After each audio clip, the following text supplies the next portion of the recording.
Hello नमस्कार good morning सुप्रभात मेरे दोस्तों। मैं आपका भाई आपका दोस्त फिर से अपने इस YouTube चैनल पर आप सभी का स्वागत करता हूं और अपने उसी मोटिवेशनल कोट के साथ में कि ना रुकूंगा ना झुकूंगा सिर्फ करके दिखाऊंगा। और एक बात और कह देना उन तूफानों से कि अपना कद और ऊंचा कर लें, क्योंकि इस परीक्षा रूपी मंजिल की अकड़ को तोड़ने के लिए हमें आ रहे हैं। देखिएगा दोस्तों, हमारा जो अगला टॉपिक है फ्रेमिंग क्वेश्चन, जो कि आपके हर एग्जाम के अंदर पूछा जाने वाला क्वेश्चन है, चाहे वो 6th क्लास हो, चाहे वो 8th क्लास हो, चाहे वो 10th क्लास हो, और यहाँ तक कि चाहे आपकी आगे कोई कंपटीशन एग्जाम की तैयारी कर रहे हैं तो वहाँ पे हो, ये फ्रेमिंग क्वेश्चन का जो क्वेश्चन है वो हर हालत में पूछा जाएगा। देखिएगा, जिस तरीके से पिछले महीने आप लोगों को जो टॉपिक करवाए हैं, जैसे कि टेंस का टॉपिक आपको करवाया, वॉइस का टॉपिक आपको करवाया और नरेशन का टॉपिक आपको करवाया, वैसे ही इस फ्रेमिंग क्वेश्चन का जो टॉपिक है उसको भी बहुत बढ़िया तरीके से हमें निपटाएंगे। अब देखिएगा कैसे। इस फ्रेमिंग क्वेश्चन का ये जो यहाँ पे नाम लिखा हुआ है, इसके नाम से ही अपने को पता चल रहा है क्या कि फ्रेम जो होता है ना, फ्रेम, इस फ्रेम का मतलब ही क्या होता है? बनाना, क्रिएट करना। और क्वेश्चन मतलब क्या बनाना? क्वेश्चन बनाना। अरे भाई, किससे क्वेश्चन बनाओगे? कोई आंसर दिया हुआ होगा, उससे आपको क्वेश्चन बनाना है। अभी तक तो ऐसा था कि कोई प्रश्न दिया हुआ होगा और उससे आपको आंसर देना है। अब इस टॉपिक के अंदर कोई आंसर दिया हुआ होगा और आपको कोई क्वेश्चन बनाना है। अब कोई भी जो क्वेश्चन है उस क्वेश्चन को हम कैसे बनाएंगे वो देखिएगा ध्यान से। याद रखिएगा दोस्तों कि जब भी ये फ्रेमिंग क्वेश्चन की बात आती है तो हमारे जो क्वेश्चन बनते हैं वो दो तरह से बनते हैं। किससे? एक तो हेल्पिंग वर्ब से और दूसरा WH वर्ड से। चलो कर देते हैं अभी इनको। मैंने आप लोगों को जो टेंस का टॉपिक करवाया उसके अंदर हेल्पिंग वर्ब से कैसे क्वेश्चन बनाते हैं हम, हेल्पिंग वर्ब से कोई भी स्ट्रक्चर अगर शुरू होता है तो वो स्ट्रक्चर कैसे बनाते हैं, बस उस स्ट्रक्चर को ध्यान रखना है। तो एक बार दोबारा देखिएगा, जो हमारी हेल्पिंग वर्ब है, इस हेल्पिंग वर्ब से अगर कोई स्ट्रक्चर हमें बनाना है तो वो स्ट्रक्चर क्या होगा देखिएगा। सबसे पहले क्या आती है उसमें? हेल्पिंग वर्ब, इसके बाद में होता है सब्जेक्ट, इसके बाद में होती है मेन वर्ब और इसके बाद में होता है ऑब्जेक्ट और लास्ट में क्वेश्चन मार्क। बस केवल और केवल आपको ये स्ट्रक्चर ध्यान रखना है और ये स्ट्रक्चर अगर आपको ध्यान रह गया तो आप हर एक क्वेश्चन चाहे वो किसी भी टाइप का हो वो बढ़िया तरीके से आप कर देंगे। कैसे देखिएगा, इसके कुछ रूल्स हैं। कब? जब हमें किसी भी दिए गए आंसर को किस में बदलेंगे, हमें क्वेश्चन में बदलेंगे, यानी कि उससे क्वेश्चन क्रिएट करेंगे, फ्रेम करेंगे। तो क्या रूल है देखिए। हम सबसे पहले टाइप लेते हैं हमारी हेल्पिंग वर्ब वाली। Questions start with helping verb. अगर कोई भी ऐसा क्वेश्चन जो कि हेल्पिंग वर्ब से शुरू करना है तो कैसे करोगे वो देखिए। जो आपको आंसर दिया हुआ है उस आंसर के अंदर पक्का मानिए आप कि उसके अंदर कोई यस और नो दिया हुआ होगा, तो आपको उस यस और नो को हटा देना है, रिमूव कर देना। सेकंड पॉइंट क्या है? First of all put the helping verb. Yes no को हटाइए और हटाने के बाद उस दिए गए आंसर के अंदर ये फाइंड आउट करना है कि हेल्पिंग वर्ब क्या है। वो हेल्पिंग वर्ब आपको मिल गई तो हेल्पिंग वर्ब मिलते ही उसको सबसे पहले सेंटेंस में रख दो। रख दिया भाई। थर्ड क्या कहता है? Use the same tense. जो आपको सेंटेंस दे रखा है उस सेंटेंस के अंदर जैसा टेंस है वो सेम टू सेम टेंस आपको काम में लेना है। फिर देखिए, first person will be changed into second person. अगर फर्स्ट पर्सन दिया हुआ हो उस आंसर के अंदर तो क्वेश्चन बनाते समय आप उसे सेकंड पर्सन में बदल दो। कैसे बदलोगे वो देखिए।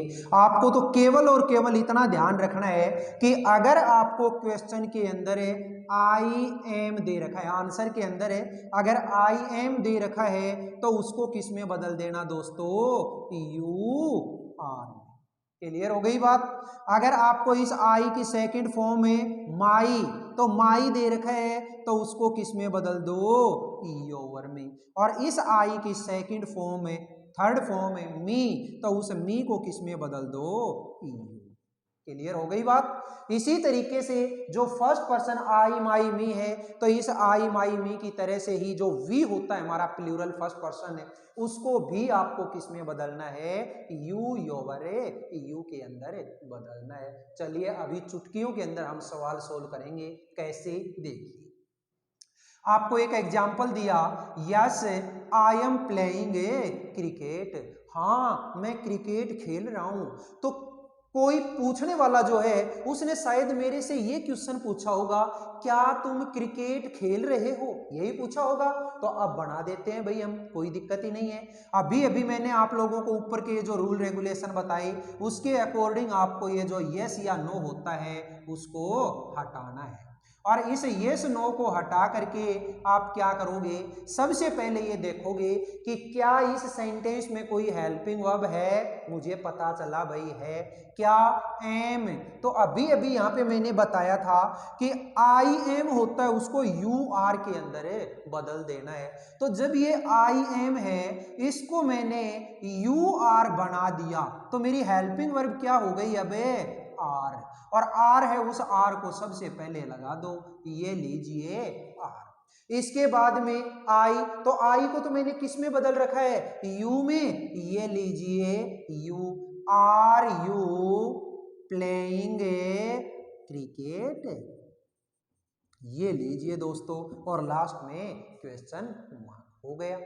नेक्स्ट देखिएगा, no he hasn't stolen my purse, नहीं उसने मेरा पर्स नहीं चुराया है। देखिएगा यहाँ पे नो लगा हुआ है तो नो को भी आपको क्या करना है, रिमूव कर देना है, कर दिया। अब देखिए इस सेंटेंस के अंदर क्या कोई हेल्पिंग वर्ब है, बिल्कुल है। कौन सी, हैज। तो हैज है, इस हैज को सबसे पहले लगा दो। और हैज को सबसे पहले लगाने के बाद में देखिए सब्जेक्ट क्या है, सब्जेक्ट क्या है, ही। तो ये लीजिए ही, हैज ही। अब इसके बाद में मेन वर्ब, क्योंकि मुझे तो क्या देखना है, ये स्ट्रक्चर देखना है। सबसे पहले हेल्पिंग वर्ब, उसके बाद में सब्जेक्ट और इसके बाद में मेन वर्ब। तो मेन वर्ब क्या है, स्टोलन, ये लीजिए स्टोलन, कोई दिक्कत नहीं है। फिर आगे क्या है, माई। अरे भाई ये लिख रखा मैंने अभी अभी कि ये जो माई है, my will be change into your. तो ये लो भाई योर पर्स, लास्ट में लगा दो question mark. Has he stolen your purse. Next sentence देखिएगा, यस आई टीच इंग्लिश, हाँ मैं अंग्रेजी पढ़ाता हूं। देखिएगा यहां पे मैंने देखा कि इस सेंटेंस के अंदर मुझे कोई भी हेल्पिंग वर्ब नहीं मिली, कोई दिक्कत नहीं रहे। अगर हेल्पिंग वर्ब नहीं मिली तो यहाँ पे कैसी वर्ब है, मेन वर्ब। और मेन वर्ब की कैसी फॉर्म में, फर्स्ट फॉर्म। आप जानते हैं कि फर्स्ट फॉर्म कौन से टेंस में आती है, प्रेजेंट सिंपल में। और प्रेजेंट सिंपल जो होता है उसमें हेल्पिंग वर्ब क्या होती है भाई, डू और डज। तो डू और डज होती है, उस डू डज में से कौन से को मुझे लगाना है, तो देख लो अभी बता देता हूं। अगर आपको फर्स्ट फॉर्म दे रखी है तो डू लगा दो, और फिफ्थ फॉर्म दे रखी है तो डज लगा दो, और सेकंड फॉर्म दे रखी है तो डिड लगा दो। क्लियर हो गई। तो यहाँ पे कैसी फॉर्म है, फर्स्ट फॉर्म। और फर्स्ट फॉर्म है तो मुझे सबसे पहले क्या लगाना है भाई, यहाँ पे सबसे पहले लगाना है डू। क्लियर हो गई। अब सब्जेक्ट, तो सब्जेक्ट क्या है, आई। और आई को मुझे किस में बदलना है, आई को बदलना है यू में, डू यू। इसके बाद में मेन वर्ब, तो मेन वर्ब क्या है, टीच इंग्लिश, ये लो लास्ट में लगा दो question mark, do you teach English. Next example देखिएगा, yes they went to Jaipur. देखिएगा दोस्तों, यहां पे भी इस सेंटेंस के अंदर मुझे क्या करना है, यस और नो है उसको तो रिमूव कर देना है। अब मैंने देखा कि इस सेंटेंस के अंदर मेन वर्ब की सेकंड फॉर्म, और मेन वर्ब की अगर सेकंड फॉर्म है तो आप कौन सी वर्ब लगाओगे, डिड। तो सबसे पहले मैंने लगा दिया डिड। इसके बाद में सब्जेक्ट, तो सब्जेक्ट क्या है, दे, ये लो भाई दे। फिर मेन वर्ब, तो मेन वर्ब यहां पे तो दे रखी है सेकंड फॉर्म, लेकिन मैंने टेंस जिस दिन पढ़ाए उस टेंस वाले वीडियो में आपको साफ साफ बता रखा है कि कोई भी ऐसा सेंटेंस जिसमें डू, डज और डिड अगर आ जाए तो इसके बाद आने वाली मेन वर्ब की हमेशा फर्स्ट फॉर्म में होती है। तो वेंट है, इस वेंट की फर्स्ट फॉर्म क्या होगी भाई, go. Did they go to Jaipur, ये लीजिए दोस्तों, did they go to Jaipur. Next क्या है, he writes a letter at this time, वो इस समय एक लेटर लिख, सॉरी ये नहीं, ही राइट्स ए लेटर, ठीक है, इतना देखिएगा। अब यहां पे देखिए क्या है, मेन जो वर्ब है वो मेन वर्ब की कैसी फॉर्म है, मेन वर्ब की है फिफ्थ फॉर्म, और फिफ्थ फॉर्म है तो फिफ्थ फॉर्म के लिए क्या लगाओगे, अभी अभी मैंने बताया डज। तो ये लीजिए, सबसे पहले मैंने लगा दिया डज, इसके बाद में सब्जेक्ट ही, फिर मेन वर्ब की फर्स्ट फॉर्म जो अभी अभी बताया मैंने कि डू, डज और डिड के बाद में आने वाली मेन वर्ब की फर्स्ट फॉर्म होती है तो राइट, ठीक है, ए लेटर। ठीक है दोस्तों, ये इस तरीके से आपने देखा कि फ्रेमिंग क्वेश्चन का जो पार्ट नंबर फर्स्ट है जिसमें हेल्पिंग वर्ब से कैसे क्वेश्चन बनते हैं वो हमने सारे के सारे क्वेश्चन किए। अगर आपको हेल्पिंग वर्ब मिल जाती है तो सबसे पहले हेल्पिंग वर्ब को लगा दो, इसके बाद में सब्जेक्ट को लगा दो, फिर मेन वर्ब को लगा दो, फिर ऑब्जेक्ट और लास्ट में क्वेश्चन मार्क। अगर हेल्पिंग वर्ब नहीं मिलती है तो मेन वर्ब मिलेगी, और मेन वर्ब के अंदर आपको केवल तीन ही चीजें ध्यान रखनी है।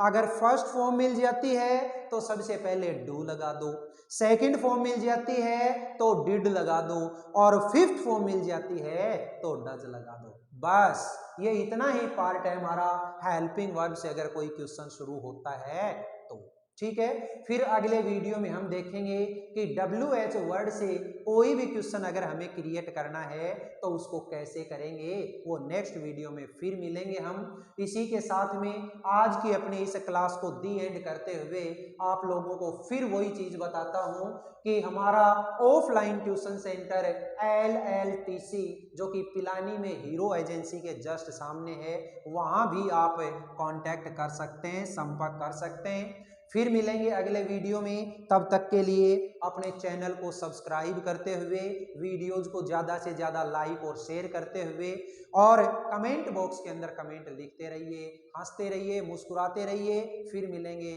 कल की तारीख में, तब तक के लिए all the best, see you again tomorrow.